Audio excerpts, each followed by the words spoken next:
Hi guys, this is Jacqui Cooper with JCooperTravels, and today I have Dr. Brown here. So for those that might not know about JCooperTravels, this is a podcast talk show, and as we travel through life, we travel around the world. We also travel in our careers. We travel with our health as well as on a lot of other planes. And so today we are talking about how do we stay healthy. We're talking about how do we stay well in the new year and then throughout the year. And we're talking about allergies, allergens, food allergies, and how do we actually know when we have an allergy? How do we, stay healthy if we have an allergy? Dr. Brown, thank you so much for being here. For those that might not be aware of your background, would you take a moment and just share how you got into this field and your unique background? Yes, I will. Thank you, Doctor. Thank you, Jackie. I'm Dr. Tiffany Brown, ND. I'm a naturopathic doctor. And how I got here was I was having my own women's health issues. And I was going from doctor to doctor, and they were doing what they were supposed to do, but I wasn't seeing any results. Mhm. So I looked into the natural community to see what they were doing. I was overwhelmed because everybody's doing different things. So I tried one thing, I saw improvement. So I knew I was on the right track. And I didn't fix myself, but I just saw improvement. So I was looking for other naturopathic doctors, holistic people, or herbalists in my area. There was nobody. So I was like, okay, I got to go to school. I need to be the one. So now, 4 years later, here I am. I got an online business where I can see patients from anywhere. And my website is at www.ndhealthcalls.com. And we have that scrolling below. And for those that might not be familiar with both the podcast as well as YouTube, we have blocks below, and there will be contact information so you can reach Dr. Brown. We're doing a series of health chats, and we have covered so many different topics. So those that are interested in learning more, definitely subscribe below so that way you can stay in the know as to when we post other updates and chats with Dr. Brown. Today's topic, why did you choose today's topic? I chose today's topic, food sensitivities, because I was in a Facebook group and somebody commented about what to take, what kind of herbal remedies to take for food. Their stomach was upset. And I was just scrolling down, looking at the comments, because I was like, what do these people know? And there's some really good comments in there. But then a lady posted about her friend's son having after he would eat, his stomach he was sick all the time. He had severe abdominal pains. Mm-hmm. And he was going from doctor to doctor. They couldn't diagnose him with anything. And so they was just kind of like leaving him to fend for himself and hoping, this thing would pass. And it kind of disturbed me because I already knew he had food sensitivities. So I kind of was like nervous and scared, and I felt for this child. So I asked to comment. I told the woman, I don't mean to be, nosy, but I asked how was the child, and she responded back, said he's better. This was 4 years ago, and he's doing really good now. And then I just commented back, if you don't mind, did he have food sensitivities? Because I just knew this is what he had. And she said, yes, he had a lot of food sensitivities. She said once they figured that out, he turned out to be a healthier person. He just have to avoid the foods that trigger his abdominal pains and things like that. So I thought, yeah, let me just talk about that. Yeah, no, I feel so bad as a mom. My daughter had food sensitivities to lactose. She's lactose intolerant. And when you're a young mom, you keep thinking, okay, warm milk that will soothe someone's stomach. Well, in fact, it gave her more gas and more pain. And so it wasn't until later that we realized that she had that sensitivity. And then when we cut out all dairy, it was like we tried the lactate pills. We tried, once we cut it out, it was like she was so much happier. Because she wasn't struggling with the discomfort that she had. Yeah. So So how do you tell if you have a food sensitivity? How do you know? And then how do you figure out which food you're sensitive to? Mhm. So most people kind of know when they eat certain foods, they notice that they start having abdominal pains, and and so they know that it's a certain kind of food. But sometimes some people, it's a whole lot of foods, Yeah. so they don't know. And it usually starts like after they eat something, Yeah. and then these pains come on.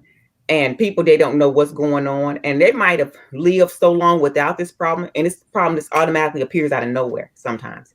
And sometimes, like I said, some people are born with these, complaints and stuff. So it's like if you just know you just have severe abdominal pain after eating something, then yeah, most likely you have food sensitivity. And so what we like to do is do a food elimination. It's kind of, we might start off kind of slow, depending on what the patient is telling us. I like to start off slow and just maybe remove a few foods. But if they like everything they eat is bothering them, maybe we just might do a food sensitivity testing. And that way they give us a whole list of things they could be sensitive to.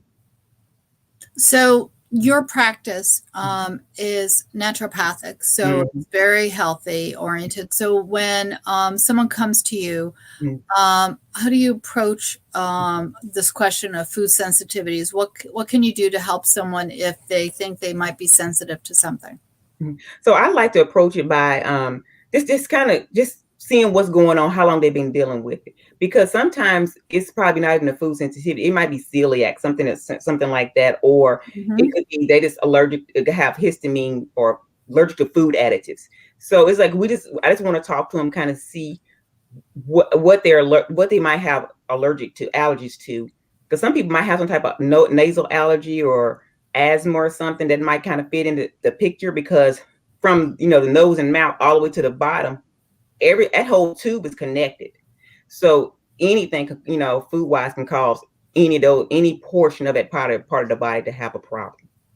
And as you've talked about before, it's really important, like your gut, your digestive system, everything, like you said, is so interconnected, and it impacts everything else that happens.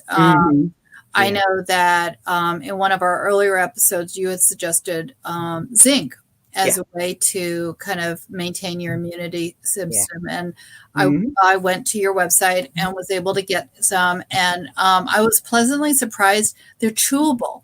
And I would rather do a chewable than a tablet. So now it's out near my coffee. But like you said, you have to take it with, a lot of, with food. So, when I'm doing my breakfast or my lunch, I know that it's right there, and it's a reminder to take it. So thank you. I appreciate that. Thank you for getting it. Yeah, sure. So I definitely appreciate, what you're doing. So if someone wanted to connect with you, again, what's your website that they can connect with you at? Please connect with me at www.ndhealthcalls.com. Again, that information will also be in the podcast block below.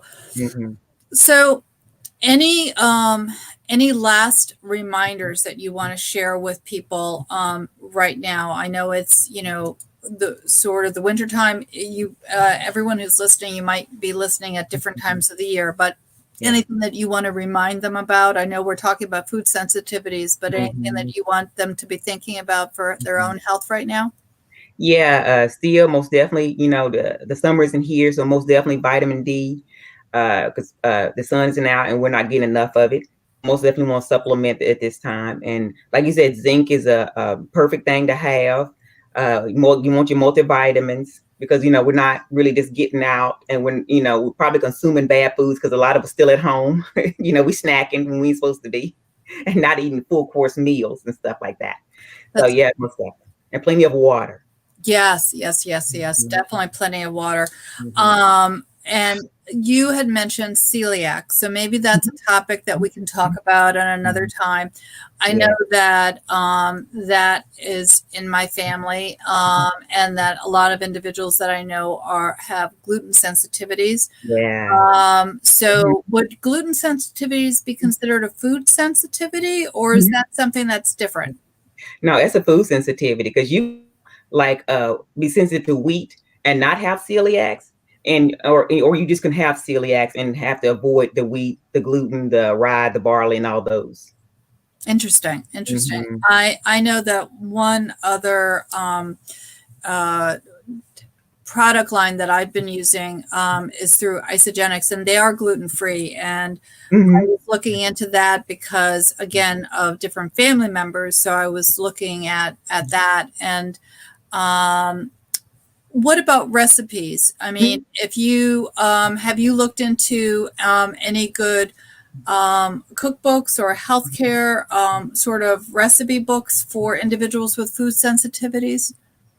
I have not, but I know like I just like people to avoid it. For what we do is, as naturopaths, we take people off these foods for like 4 to 6 weeks, Okay. and then allow their stomach to kind of heal. We kind of give some herbs to kind of help calm the inflammation, heal this gut, and then we want to reintroduce that food back to you to see if there is a still there. Because sometimes you can do that and you can reintroduce the food back and not have no more problems.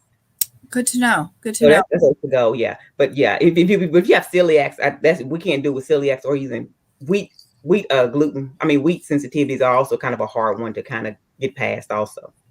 For sure. All right. So for everyone who's listening, definitely check out ndhealthcalls.com. Reach back out to Dr. Brown. She's available for a free consultation. That way you can see what it is that you need, and then she'll be able to actually help you out. Thank you so much for being here, Dr. Brown. Thank you, Jacqui, for having me.